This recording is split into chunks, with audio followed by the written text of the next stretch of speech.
जय श्री राम दोस्तों, कैसे हैं आप सब लोग। तो आज अगर हम बात करें कि आने वाले दिनों में गोल्ड सिल्वर का मोमेंटम कैसा रह सकता है या अगले हफ्ते मार्केट का व्यू कैसा हो सकता है, तो ये वीडियो आपके लिए है। यहाँ हम ये डिस्कस करेंगे कि पिछला हफ्ता कैसा गया और आने वाले हफ्ते में मार्केट का ट्रेंड कैसा देखने को मिल सकता है। पर्टिकुलरली वी आर चेकिंग कि आने वाले दिनों में गोल्ड सिल्वर के भावों में किस तरीके का मोमेंटम आपको देखने को मिल सकता है, क्रूड के भावों में किस तरीके का ट्रेंड देखा जा सकता है। अगर हम पिछले हफ्ते की बात करें तो पिछला हफ्ता काफ़ी वॉलेटाइल रहा, एक पर्टिकुलर रेंज में ट्रेड होता हुआ नजर आया। अगर हम सिल्वर की बात करें तो सिल्वर ने इंटरनेशनल मार्केट में करीबन $70.86 के लोज बनाए और हाई करीबन क्लोज जो है करीबन 75.30 के आसपास होता हुआ नजर आया। हालांकि मार्जिनल नेगेटिव 0.46% पे क्लोज होता हुआ नजर आया। वहीं हमने डोमेस्टिक मार्केट में सिल्वर में एक अच्छी रिकवरी आते हुए देखी और सिल्वर के भाव करीबन 2.5% बढ़कर 2,50,937 के लेवल पे क्लोज होते हुए नजर आए। तो हमने देखा कि कहीं ना कहीं सिल्वर के भावों में एक रिकवरी इंटरनेशनल मार्केट में आती हुई दिखाई दी और डोमेस्टिक मार्केट में पॉजिटिव बंद होता हुआ नजर आया। वहीं अगर हम गोल्ड की बात करें तो गोल्ड के भावों ने लास्ट वीक $4510 का लो बनाया और 4614 के लेवल पे क्लोज होते हुए नजर आए। डोमेस्टिक मार्केट में 1,47,950 का लो बना के 1,51,352 के लेवल पे क्लोज होते हुए नजर आया। तो हमने देखा कि काफ़ी रेंज बाउंड मार्केट रहा।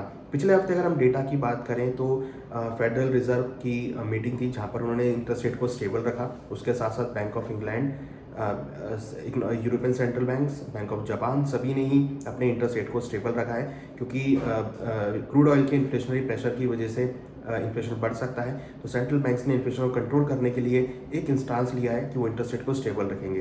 हालांकि उन्होंने ये भी कहा है कि आने वाले दिनों में इंटरेस्ट रेट बढ़ भी सकते हैं। उसके विपरीत अगर हम बात करें तो क्रूड ऑयल के भावों में हमने बेतहासा तेजी आती हुई देखी। करीबन 7.97 के लेवल ब्रेंट में परसेंट वाइज क्लोज होते हुए नजर आए। करीबन $120.52 का स्तर टेस्ट करके $114.37 पर बैरल पे बंद होते हुए नजर आए। तो हमने देखा कि क्रूड के भावों में तेजी आती हुई दिखाई दी। तो अब ये क्वेश्चन है कि अगले हफ्ते मार्केट कैसा रह सकता है। तो हमने देखा कि पिछला हफ्ता काफ़ी डेटा आने की वजह से काफ़ी वॉलेटाइल रहा। अनएम्प्लॉयमेंट रेट के डेटा आए थे, वो थोड़े से पॉजिटिव नोट पर आए थे, तो डॉलर में थोड़ी सी रिकवरी देखने को मिली थी। लगता है कि आने वाले दिनों में मार्केट के अंदर अगेन आपको एक टाइट रेंज में ट्रेड देखा जा सकता है। तो जैसा हमने डिस्कस किया था कि भाई अगला हफ्ता रेंज में रहेगा, तो वैसा ही ट्रेंड यहाँ पर बनता हुआ नजर आया है। अब यहाँ पर इंपॉर्टेंट है कि कौन से महत्वपूर्ण लेवल हैं। तो यहाँ अगर हम बात करें सिल्वर के लिए सबसे इंपॉर्टेंट लेवल है $78 का, जो कि करीबन 2,55,000 के आसपास बैठता है डोमेस्टिक मार्केट में। अगर ये $78 का लेवल ब्रेक होता है तो फिर आगे तेजी करीबन ऑलमोस्ट $80 तक या फिर 2,60,000 तक के लेवल आपको डोमेस्टिक मार्केट में देखने को मिल सकते हैं। वहीं अगर हम बात करें गोल्ड की तो गोल्ड में इंपॉर्टेंट जो लेवल है वो करीबन $4700 के आसपास का है, जो कि करीबन 2,53,000 के लेवल का है। अगर वो लेवल ब्रेक होता है तो फिर आगे 2,55,000 और 4750 से लेकर $4800 तक के लेवल देखे जा सकते हैं। मगर जिस तरीके से मॉनेटरी टाइटनिंग चल रही है, जिस तरीके से क्रूड के भाव बढ़े हैं, तो लगता है कि मार्केट अगेन आपको एक रेंज में ट्रेड होता हुआ दिखाई देगा। यहाँ जो स्ट्रेटेजी देखने को मिलेगी, करीबन अगर हम बात करें तो 4500 के आसपास लेवल्स मिले तो वहाँ खरीदारी देखने को मिलेगी। $4700 के आसपास बिकवाली देखने को मिलेगी। वहीं सिल्वर में अगर हम बात करें तो $71 के आसपास, 70-71 के आसपास खरीदारी देखने को मिलेगी और ऊपर में अगर हम बात करें तो 76 से लेकर $77 के आसपास बिकवाली देखने को मिलेगी। तो ये रेंज जो है हमें लगता है कि मार्केट में इंटैक्ट हो सकती है, क्योंकि जिस तरीके से ईरान ने अपना नया प्रपोजल दिया था यूएस को, वो वहाँ पर उन्होंने कैंसिल कर दिया है। ट्रम्प साहब ने नहीं माना है।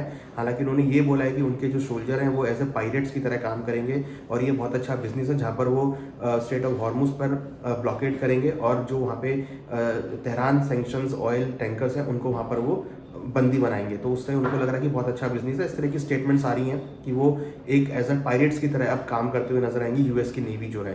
तो उससे काफ़ी हद तक और अनसर्टेनिटी यहाँ पर बढ़ सकती है। तो अगर अनसर्टेनिटी बढ़ेगी तो क्रूड के भावों में तेजी आती हुई दिखाई देगी और जिसका इंपैक्ट हम गोल्ड सिल्वर के भावों पे आता हुआ देखेंगे। हालांकि रुपी भी यहाँ पर वीक होता हुआ दिखाई दिया। तो अगर हम अगले हफ्ते की बात करें तो अगले हफ्ते मार्केट में एक रेंज बाउंड मोमेंटम रह सकती है, बट हाँ लोअर लेवल्स पे खरीदारी का ट्रेंड आपको देखने को मिल सकता है। ये जरूर लगता है कि मार्केट जो है आने वाले दिनों में तेजी देखने को मिल सकती है। हालांकि अगर हम रिसेंटली बात करें तो बैंक ऑफ अमेरिका ने अपनी रिसर्च रिपोर्ट में कहा है कि गोल्ड के भाव $6,000 तक जा सकते हैं और चांदी का भाव $85 तक देखने को मिल सकता है अगर हम साल 2026 के अंत तक बात करें। हालांकि यूबीएस ने भी अपना जो टारगेट है सिल्वर को लेकर वो $85 के आसपास किया है, जो पहले $100 के आसपास था। तो मीन्स थोड़ा सा उन्होंने ड्रैग किया है। तो अगर हम बाकी रिसर्च हाउसेस की बात करें तो सभी का व्यू एक मॉडरेट आता हुआ दिखाई दिया है। कहीं ना कहीं सब यही मान रहे हैं कि मार्केट जो है एक रेंज में ट्रेड होता हुआ नजर आ सकता है।